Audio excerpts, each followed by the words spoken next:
Marwan Bishara is Al Jazeera senior political analyst. He joins us now by Skype from London. Are the discussions moving into a different phase? Yeah, you could say that. I think the United States bridging proposals turned out to be more of a betrayal of their own role as mediators. Not that they have been honest brokers by any measure, but they had to maintain some form of appearance of objectivity, of neutrality, some form of it, so that the process would be credible, so that they can get away with whatever they could get away with. But at this point in time, watching Blinken do what Blinken does best is appease Israel, walk in its footsteps, defend it, justify it. Now he's calling Netanyahu's so-called red lines, or a version of them, bridging. There's nothing bridging about that. I've never seen something of a gap getting bigger than under Blinken. I suppose Hamas now finds itself yet again in the position of accusing Israel, and particularly Netanyahu, of not being serious about a deal, while at the same time not wanting to be blamed for the failure of these talks. Absolutely. That's why it finds itself once again being cornered. It's once again being trapped. And it's mostly because of the United States, because we know where Israel has been throughout this process. They are against the ceasefire. They're against a permanent ceasefire. But the United States kept polishing the Israeli position and reversioning the Israeli position so that it will be acceptable, somehow passable, especially through Egypt and Qatar and so on and so forth.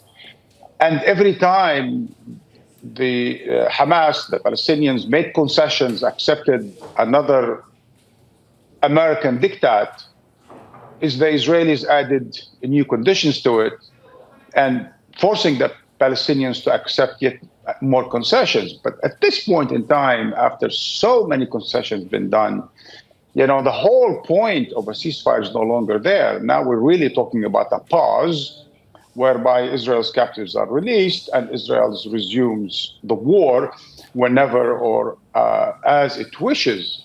This is a terrible, terrible development for those who, at least wanted to see this. And believe me, I'm a very realist person in foreign relations, and I can see that diplomacy is the continuation of war by other means. I mean, I understand very well that Israel and the United States think that they won this war and that they have to impose their diktats.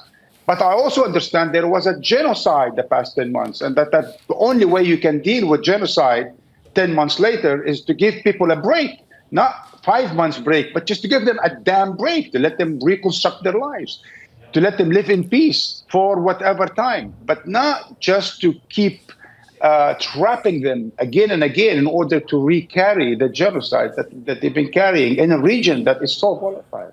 And speaking of the region, Marwan, how would a stalemate in the negotiations or a collapse in these talks affect Iran and Hezbollah's calculations? Does it make an attack more likely, particularly ahead of November?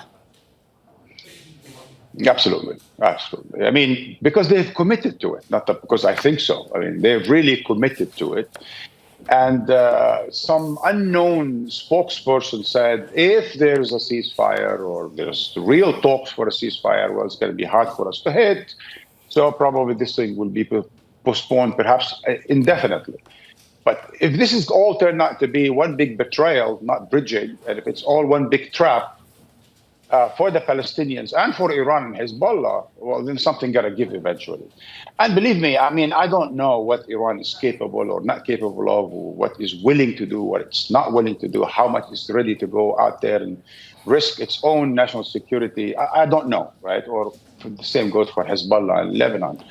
But whatever can hit Israel and the United States now in terms of their credibility, in terms of their arrogance, in terms of their stuck-upness, I think everyone is just going to be drooling in pleasure over it, because the way they've been handling this genocide, the way they've been underlining, the way they've been covering up for each other, it makes any attack, it makes any explosion, any implosion, it makes any outburst to be almost forgivable.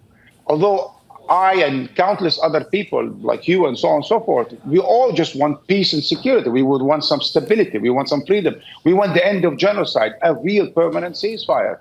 But if they keep playing these games, these very, very reckless and dangerous games, and if Blinken keeps covering up for Israel, the way he does with such, well,